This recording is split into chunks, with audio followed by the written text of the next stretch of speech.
Maka kalau begitu hamba wajib untuk cinta kepada Allah Subhanahu wa Ta'ala yang telah memberikan segala bentuk kenikmatan kepadanya.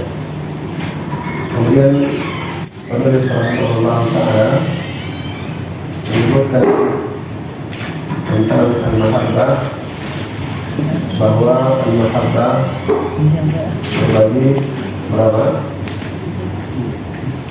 Al-mahabbah terbagi 4. Nah, yang pertama adalah mahabbatun syirkiyah, cinta syirik.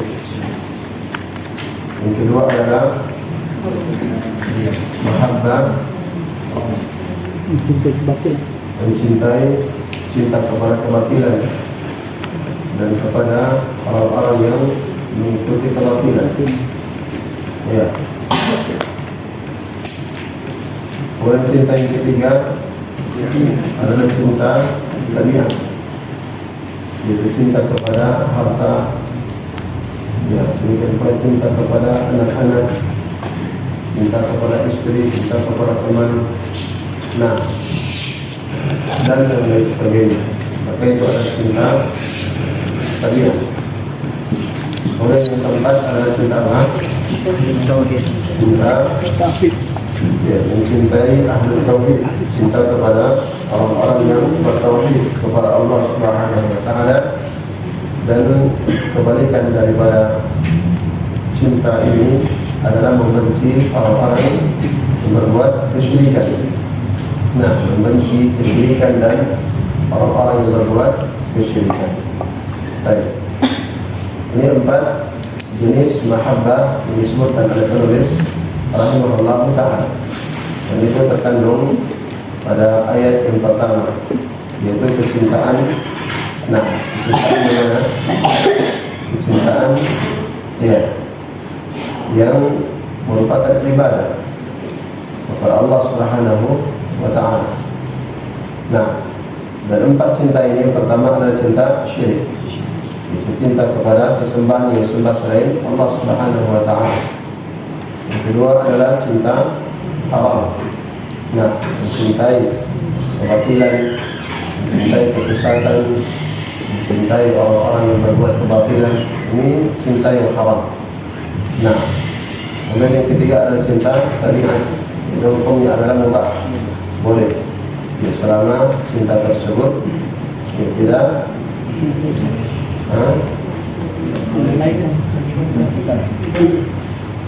ya, tidak menimbulkan dari ketaatan kepada Allah Subhanahu wa Ta'ala dan tidak membantu untuk bermaksiat kepada Allah Subhanahu wa Ta'ala. Kemudian cinta yang keempat ini adalah cinta wajib. Wajib bagi seorang muslim untuk cinta kepada ahli tauhid, kepada orang-orang yang bertauhid kepada Allah Subhanahu wa Ta'ala, dan sebaliknya. Nah, wajib baginya untuk benci kepada ahli syirik, orang-orang yang berbuat kesyirikan. Dan inilah yang disebut dengan al-wala wal bara'. Nah, kecintaan dan kebencian. Kemudian kata beliau rahimahullah ta'ala, al-ayat al-tsaniyah, al-ayatu al-tsaniyah, ayat yang kedua.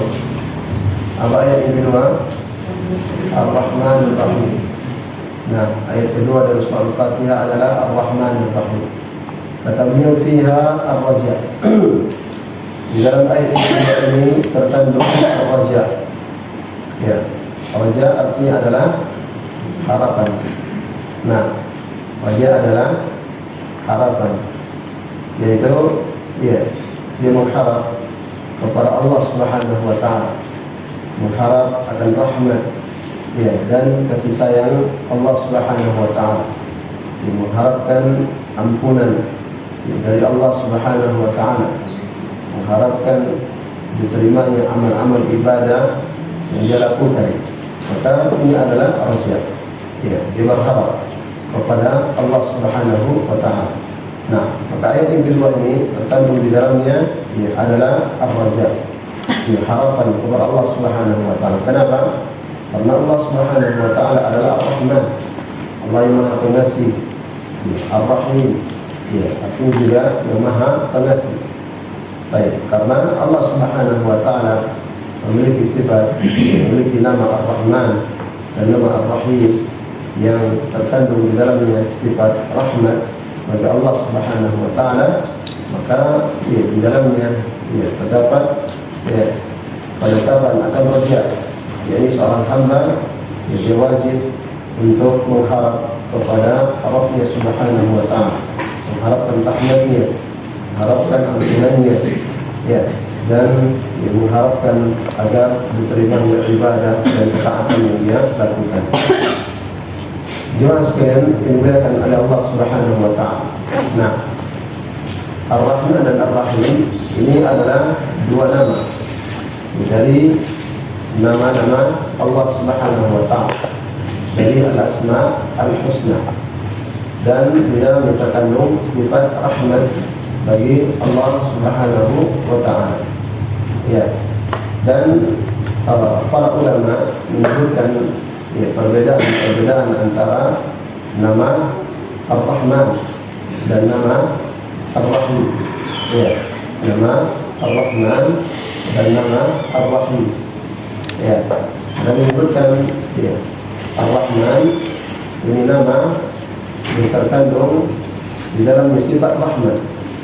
Ya, rahmat yang maha luas. Ya, yang meliputi seluruh makhluk, meliputi seluruh makhluk yang berimannya maupun yang kafir. Ya, sedangkan Ar-Rahim ya, terkandung darinya sifat rahmat bagi Allah Subhanahu wa taala, yaitu sifat rahmat ya, yang sifatnya wasilah, yang terus menerus bersambung dan tidak pernah terputus. Nah, yang tidak pernah terputus. Ya, karena itu di dalam Al-Quran Allah Subhanahu wa taala menyebutkan wa kana bil mu'minina rahiman, dan adalah Allah Subhanahu wa taala terhadap orang-orang yang beriman rahiman, maha penyayang. Di sini digunakan nama Rahim. Ya, nama Rahim menunjukkan bahwa rahmat yang terkandung pada nama Ar-Rahim itu adalah rahmat yang sifatnya terus menerus.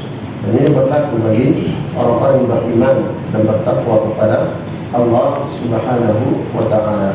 Nah, walaupun hal di ayat ini penetapan tentang nama dari nama-nama, penetapan dua nama dari nama Allah Subhanahu wa taala yang di dalamnya terkandung ada sifat rahmat bagi Allah Subhanahu wa taala. Nah, sifat rahmat bagi Allah Subhanahu wa taala. Dan rahmat Allah adalah rahmat yang sangat luas, rahmat yang tidak terbatas. Ya, dan rahmat Allah Subhanahu wa taala mengalahkan kemurkaan Allah Subhanahu wa taala. Wa rahmati wasi'at, ya, wa rahmati ya, sabaqat ghadabi. Dan rahmatku, kata Allah Subhanahu wa taala, mendahului kemurkaanku. Nah, mendahului kemurkaanku, mengalahkan kemurkaanku, menunjukkan rahmat Allah Subhanahu wa taala adalah rahmat yang sangat luas. Karena itu seorang muslim hendaknya selalu memiliki sifat raja, memiliki rasa harap kepada Rabbnya Subhanahu wa taala, dan tidak berputus asa dari rahmat Allah Subhanahu wa taala, karena rahmat Allah Subhanahu wa taala maha luas. Ya, rahmat Allah Subhanahu wa taala maha luas. Kemudian kata penulis rahimahullah taala, wal ayat tsalitsah, dan ayat yang ketiga. Nah, ayat yang ketiga, apa ayat yang ketiga? Maliki yaumiddin. Ya, Maliki yaumiddin. Pada ayat yang ketiga ini, ya, kata beliau rahimahullah taala, fiha al-khawf. Fiha al-khawf. Di dalamnya terkandung ya al-khawf, itu rasa takut. Nah, di dalamnya terkandung ya al-khawf, yaitu rasa takut. Ya. Nah, kenapa? Karena disebutkan Allah Subhanahu wa taala adalah Malik Yaumiddin. Ya, penguasa hari ad-din. Ya, hari ad-din, hari pembalasan atau hari berbangkit. Nah, di mana amalan-amalan seluruh manusia yang dibalas oleh Allah Subhanahu wa taala. Ya, maka di sini terkandung at-tafwid. Ya. Apa namanya? Ya, terkandung Nah, di dalam takwif, ya, sesuatu yang membuat seorang hamba itu takut, ya, dari hari ini, dari hari pembalasan tersebut. Nah, dan Allah adalah penguasa, ya, pada hari pembalasan tersebut, di mana semua amalan hamba akan dihisab oleh Allah Subhanahu wa Ta'ala. Ya, maka pada ayat yang ketiga ini terkandung di dalam al-khawf, ya, takut kepada Allah Subhanahu wa Ta'ala. Nah, dia takut kepada Allah Subhanahu wa Ta'ala. Kenapa? Karena seluruh amalannya akan dihisab oleh Allah Subhanahu wa Ta'ala pada hari kiamat. Akan dihitung oleh Allah Subhanahu wa Ta'ala dan akan diberikan balasan sesuai dengan apa yang dia lakukan. Nah, maka ya, ini 3 ayat. Yang pertama, ya, yang pada ayat pertama kata beliau di dalamnya terkandung mahabbah, kecintaan, ya, kecintaan kepada Allah. Dan ayat yang kedua terkandung di dalamnya adalah ar-raja, yaitu rasa harap kepada Allah Subhanahu wa Ta'ala.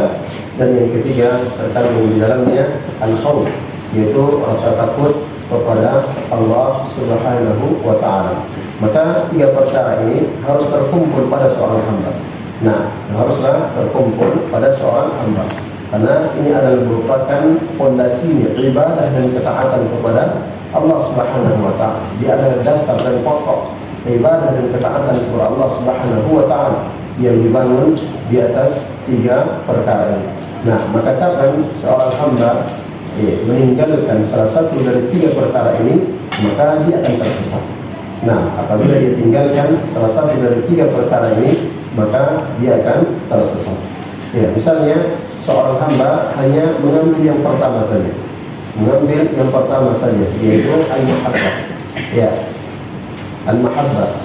Nah, maka ya, dia tidak mengharap kepada Allah Subhanahu wa Ta'ala, ya, dan tidak pula takut kepada Allah Subhanahu wa Ta'ala. Nah, orang yang seperti ini, nah, itu kata para ulama adalah merupakan orang-orang sufi. Nah, orang-orang sufi, ya, mereka mengatakan la na'budullaha khaufan min narihi wa la tama'an fi jannatihi wa innama na'buduhu li'annana nuhibbuhu. Kata orang-orang sufi, nah, kami tidaklah beribadah kepada Allah Subhanahu wa Ta'ala karena takut dari nerakanya atau azabnya, wala tama'an fi jannatihi, dan tidak pula karena tamak, yang mengharapkan surganya. Nah, wa innama na'buduhu li'annana nuhibbuhu, akan tetapi kami beribadah kepadanya itu hanyalah karena kami cinta kepadanya. Nah, maka ini menunjukkan bahwa ya, orang-orang sufi, nah, tariqat sufiyah, ya, metode ya, orang-orang sufi di dalam beribadah itu hanya, ya, berdasarkan kepada satu perkara saja, yang, ya, satu perkara dari 3 pokok yang telah disebutkan tadi, ya, yaitu hanya mengambil mahabbah saja, kecintaan kepada Allah Subhanahu wa Ta'ala. Nah, tidak, ya, mengharap apa yang ada di sisi Allah, dan tidak pula takut terhadap Allah Subhanahu wa Ta'ala, takut terhadap azab dan siksaannya. Nah, ini orang-orang sufi, ya. Sedangkan, ya, kalau seorang hamba, ya, hanya mengambil raja saja, nah, hanya mengambil raja saja dan meninggalkan mahabbah, ya, dan al-khawf, maka ini adalah seperti orang-orang murji'ah. Nah, ini adalah seperti orang-orang murji'ah, ya, yaitu mereka hanya bersandar kepada raja saja, bersandar kepada raja, itu harapan kepada Allah Subhanahu wa Ta'ala, dan mereka tidak takut kepada Allah Subhanahu wa Ta'ala. Nah, tidak takut kepada Allah Subhanahu wa Ta'ala, ya, maka ini adalah orang-orang murji'ah. Nah, orang-orang murji'ah, ya, kenapa? Nah,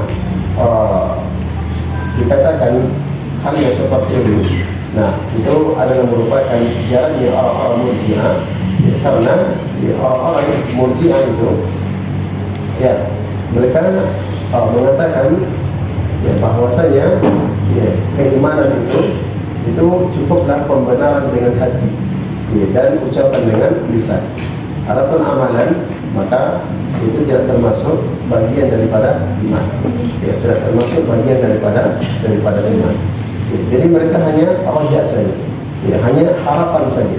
Nah, hanya harapan. Allah Maha Pengampun, Allah Maha Penyayang, ya, Allah Ar-Rahman, Allah Ar-Rahim, luas keutamaannya dan seterusnya.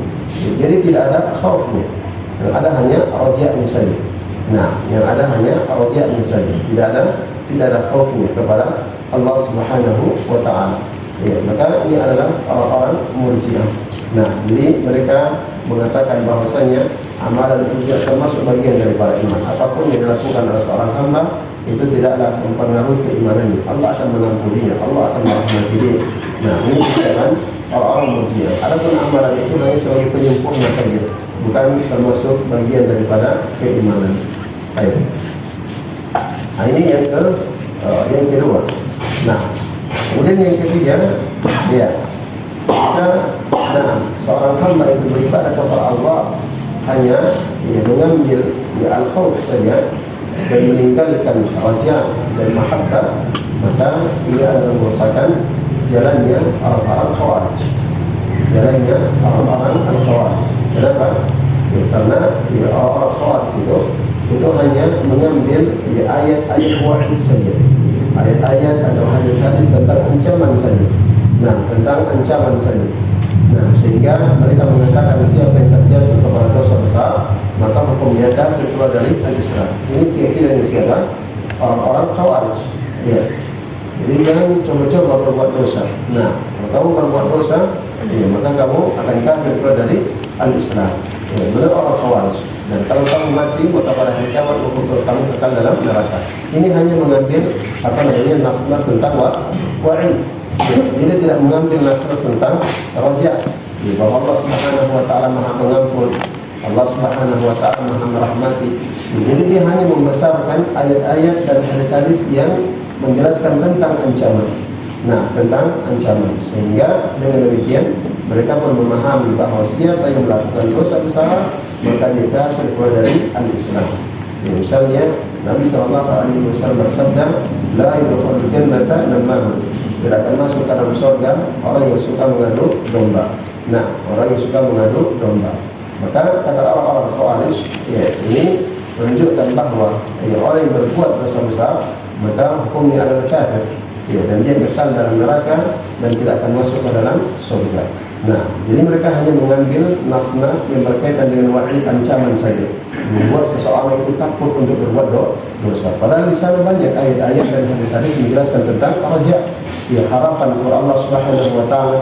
Nah, mengharapkan rahmatnya Allah, mengharapkan kasih sayangnya Allah, mengharapkan ampunan Allah Subhanahu wa taala, dan bahkan tadi telah disebutkan wa rahmati sabaqat ghadabi, dan rahmatku kata Allah Subhanahu wa taala mendahului kemurkaanku atau mengalahkan kemurkaanku, menunjukkan rahmat dan kasih sayang Allah Subhanahu wa taala sangat luas. Maka oleh karena itu kapan seorang hamba hanya mengambil satu saja dari yang tiga tersebut dan meninggalkan yang lainnya, maka dia akan menyimpang dari jalan yang lurus. Menyimpang dari jalan yang lurus. Kalau dia hanya mengambil mahabbah saja, maka ini sama dengan orang-orang sufi. Kalau dia hanya mengambil raja saja, maka ini sama dengan orang-orang Murji'ah yang ada hanya harapan saja. Dia ada takut kepada Allah Subhanahu wa taala. Apapun yang kamu lakukan, maka Allah akan ampuni, Allah akan rahmati kamu, dan seterusnya. Nah, ini tidak ada khauf. Ini orang-orang Murji'ah.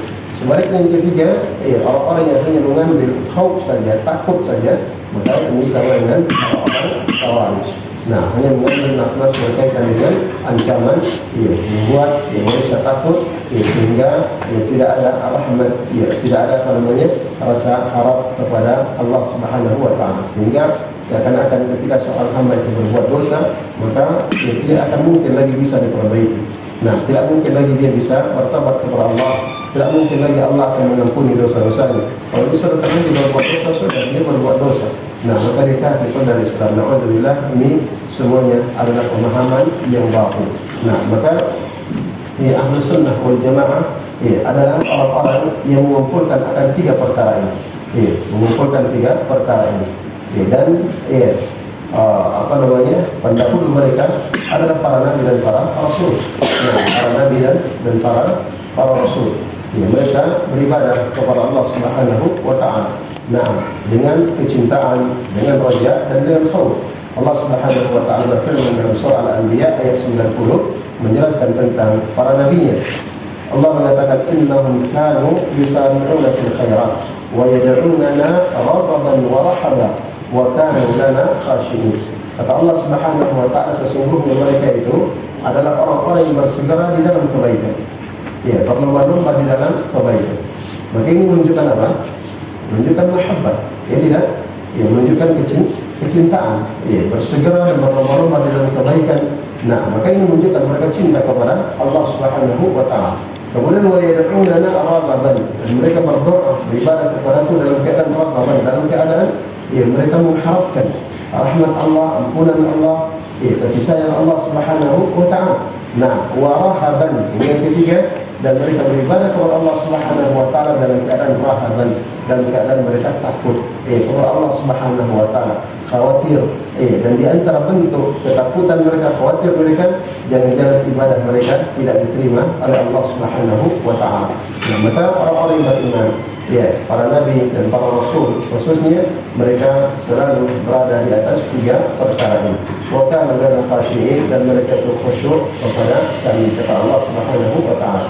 Dan juga ya Allah Subhanahu wa taala berfirman dalam ayat yang lain dalam surah Al-Isra ayat 57 menjelaskan tentang sifatnya orang-orang beriman. Nah, ulaika alladziina yad'una yabtaguna ila rabbihimul wasilah. Mereka itu adalah orang-orang yang berdoa ya kepada yad'una yabtaguna. Ya, mereka mengharapkan ya wasilah, ya kedekatan kepada Rabb mereka. Ayyuhum aqrab, siapakah di antara mereka yang lebih dekat kepadanya? Wa yarjuna rahmatahu wa yakhafuna adabah, dan mereka mengharapkan rahmatnya dan khawatir akan adabnya. Nah, ini sifatnya orang-orang beriman. Dalam ayat ini terkumpul tiga perkara yang telah disebutkan tadi: mahabbah, raja, dan al-khawf. Mahabbah yang disebutkan yabtaguna ila rabbihimul wasilah, ayyuhum aqrab, mereka mengharapkan wasilah kepada Rabb mereka. Ayyuhum aqrab, siapakah di antara mereka yang lebih dekat kepadanya? Nah, kepada siapa? Kepada Allah Subhanahu wa taala. Nah, siapakah di antara mereka yang lebih dekat? Artinya mereka berlomba-lomba untuk melakukan kebaikan. Nah, maka ketika mereka berlomba-lomba dalam melakukan kebaikan, itu menunjukkan kecintaan yang ada pada diri mereka kepada Rabb mereka Subhanahu wa taala, yang mereka beribadah kepadanya. Nah, beribadah kepadanya. Sebagaimana ketika manusia cinta kepada harta, maka mereka berlomba-lomba untuk mendapatkan harta tersebut. Berlomba-lomba untuk mendapatkan harta tersebut, dan bahkan mereka berani berkorban, dan mereka bergadang untuk mendapatkannya karena mereka cinta kepadanya. Maka orang-orang yang beriman, mereka berlomba-lomba untuk mendekatkan diri kepada Allah Subhanahu wa taala, dan melakukan ibadah dan ketaatan kepada Allah Subhanahu wa taala. Siapa di antara mereka yang lebih dekat kepada Allah Subhanahu wa taala? Maka ini dasar mahabbah, dasar kecintaan. Kemudian disebutkan wa yarjuna rahmatahu, dan mereka mengharapkan rahmat Allah Subhanahu wa taala. Nah, ibadahnya mereka dalam keadaan mereka mengharapkan rahmat Allah Subhanahu wa taala. Mengharapkan agar Allah memberikan balasan yang terbaik atas amal ibadah yang mereka lakukan. Agar ibadah mereka diterima oleh Allah Subhanahu wa taala. Agar Allah Subhanahu wa taala masukkan mereka ke dalam jannahnya, ke dalam surga. Ini raja. Nah, ini namanya raja. Dan kalau mereka terjatuh kepada perbuatan dosa dan maksiat, mereka berharap kepada Allah Subhanahu wa taala agar Allah mengampuni mereka. Nah, mengampuni mereka, maka mereka pun bertobat kepadanya dan mengganti kejelekan-kejelekan yang mereka lakukan tersebut dengan ibadah dan ketaatan kepada Allah Subhanahu wa taala. Nah, sebagaimana firman Allah Subhanahu wa taala, innal hasanat yudhibna as-sayyi'at. Sesungguhnya kebaikan-kebaikan itu akan menghapuskan dosa-dosa. Nah, menghapuskan dosa-dosa. Oleh karena itu, di antara hal yang menunjukkan jujurnya seseorang itu bertobat kepada Allah Subhanahu wa taala adalah ketika dia mengisi hari-harinya, nah, di waktu-waktu yang akan datang dengan ibadah dan ketaatan kepada Allah Subhanahu wa taala untuk menutupi dosa-dosa dan kesalahan yang dilakukan di masa-masa yang telah lampau. Allah Ta'ala berfirman, illa man taba wa amana wa 'amila shalihan fa ulaika yubaddilu Allahu sayyi'atihim hasanat. Nah, illa man taba, kecuali orang-orang yang bertobat, wa amana, dan beriman kepada Allah Subhanahu wa taala, wa 'amila shalihan, dan dia beramal saleh, fa ulaika yubaddilu Allahu sayyi'atihim hasanat. Maka orang-orang yang seperti itu Allah Subhanahu wa taala akan gantikan untuk mereka dari kejelekan-kejelekan mereka, diganti oleh Allah Subhanahu wa taala dengan apa? Dengan al-hasanat, dengan kebaikan kebaikan. Nah, maka mengharapkan, mereka selalu mengharapkan rahmat Allah Subhanahu wa taala, mengharapkan ampunan Allah Subhanahu wa taala. Nah, kemudian yang ketiga, wa yakhafuna adzab, dan mereka takut terhadap azab Allah Subhanahu wa taala. Nah, takut terhadap azab Allah Subhanahu wa taala. Nah, maka ini adalah al-khauf. Takut kepada Allah Subhanahu wa taala, takut terhadap azab dan siksaan Allah Subhanahu wa taala, takut terhadap neraka Allah Subhanahu wa taala. Itu buah daripada al-khauf. Dan itu bukan syirik. Bagaimana dikatakan oleh sebagian orang, kalau kamu beribadah untuk mendapatkan surga, itu syirik. Kamu takut berbuat dosa karena karena kamu bisa masuk neraka, itu syirik. Tidak. Tapi justru itulah al-khauf dan itulah raja. Itu raja. Siapa yang memiliki surga? Allah Subhanahu wa taala memiliki surga. Siapa yang memiliki neraka? Allah yang memiliki neraka. Dia takut terhadap neraka, itu miliknya Allah. Allah ancam orang-orang yang berbuat dosa, Allah ancam dengan nerakanya. Maka dia takut neraka, itu bukan syirik. Tapi itulah hakikat daripada al-khauf. Demikian pula raja, dia beramal kerana dia mendapatkan surga, itu syirik. Tak boleh beramal mendapatkan surga, harus mendapatkan rahmat Allah. Nah, surga itu adalah bagian daripada rahmat Allah Subhanahu wa taala. Nah, rahmat Allah Subhanahu wa taala. Ini orang-orang sufi tadi. Oleh kerana itu mereka beribadah itu hanya kerana cinta saja. Tak boleh kamu beribadah kerana takut neraka. Tak boleh kamu beribadah kerana mengharapkan surga, itu syirik. Menurut mereka ini jangan. Ini kejahilan. Nah, baik. Jadi wa yakhafuna adzab, dan mereka itu takut kata Allah Subhanahu wa taala terhadap azab Allah Subhanahu wa taala. Nah, Allah yang memiliki azab. Dan Allah Subhanahu wa taala azabnya tidak ada yang bisa menyaingi. Azab Allah Subhanahu wa taala. Wala yu'adzibu bi ahad, wala yuthiqu wathaqahu ahad. La yu'adzibu bi ahad la yu'adzibu azabahu ahad, wala yuthiqu wathaqahu ahad. Azab Allah Subhanahu wa taala azab yang sangat keras, azab yang sangat pedih. Maka dia takut terhadap azab Allah Subhanahu wa taala. Nah, maka ini sifat orang-orang yang beriman. Nah, sifat orang-orang yang beriman. Maka yang pertama adalah mahabbah. Mahabbah ini membuat dia apa? Membuat dia semakin semangat untuk memperbanyak ibadah dan ketaatan kepada Allah. Kenapa? Karena dia cinta kepada Allah Subhanahu wa taala. Raja ini menyebabkan dia selalu ikhlas di dalam ibadahnya. Kenapa? Karena dia mengharap kepada siapa? Kepada Allah Subhanahu wa taala. Dia mengharap hanya kepada Allah Subhanahu wa taala dari amal ibadah yang dia lakukan. Nah, ini raja ini, dan juga raja ini membuat dia tidak berputus asa dari rahmat Allah Subhanahu wa taala. Nah, tidak membuat dia berputus asa dari rahmat Allah Subhanahu wa taala. Kemudian yang ketiga adalah khauf. Khauf ini membuat dia takut untuk berbuat dosa dan maksiat kepada Allah Subhanahu wa taala.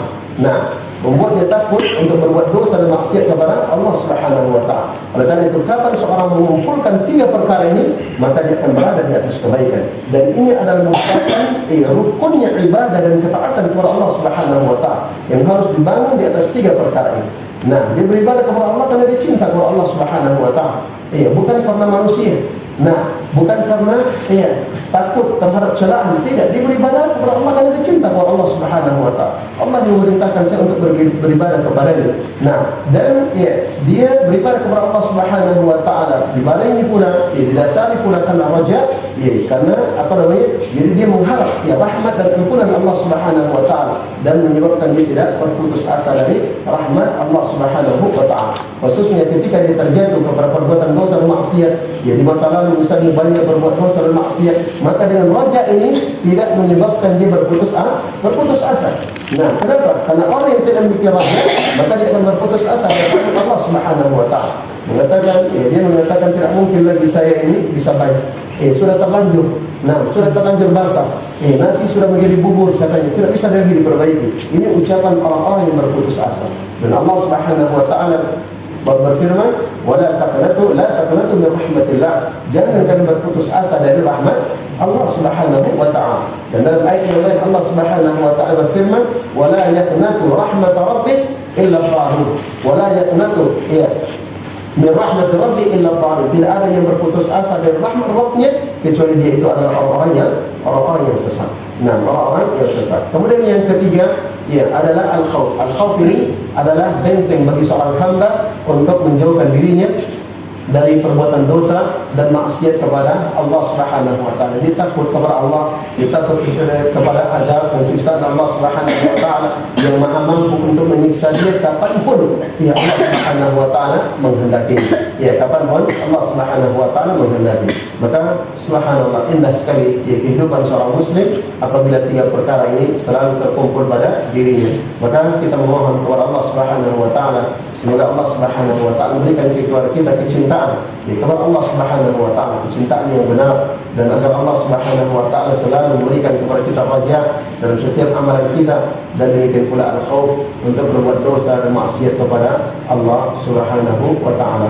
Jemaah sekalian yang dimuliakan oleh Allah Subhanahu wa taala, maka pada tiga ayat yang pertama ini dari surah Al-Fatihah terkandung tiga perkara ini.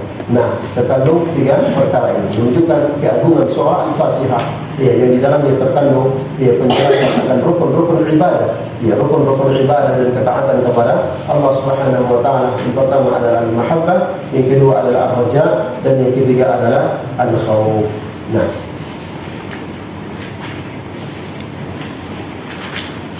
baik, kita juga dulu, insyaallah kita lanjut lagi.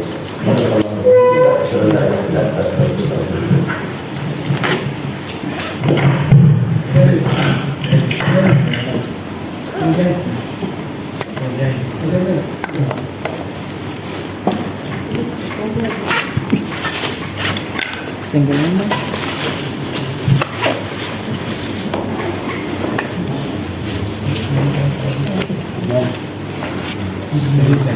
Kameramen.